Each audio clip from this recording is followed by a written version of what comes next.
ദൈവത്തിൻ്റെ ഏറ്റവും പ്രിയമുള്ളവരെ, അവിടുത്തെ സമാധാനം ഞാൻ ആശംസിക്കുന്നു. ഇന്ന് കർത്താവ് നമുക്ക് നൽകുന്ന ദൂത് യെശയ്യാ 1:19. അനുസരിക്കാൻ സന്നദ്ധരെങ്കിൽ നിങ്ങൾ ഐശ്വര്യം ആസ്വദിക്കും.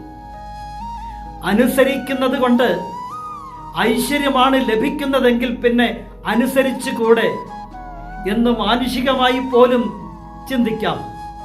എന്നാൽ എളിമയോടെ, വിനയത്തോടെ, വിശ്വാസത്തോടെ, പ്രാർത്ഥനയോടെ ദൈവത്തെ അനുസരിക്കാൻ സാധിക്കുന്നെങ്കിൽ അത് ഐശ്വര്യം മാത്രമല്ല, ആ ഐശ്വര്യം അനുഗ്രഹങ്ങളിൽ നിറഞ്ഞതാണ്.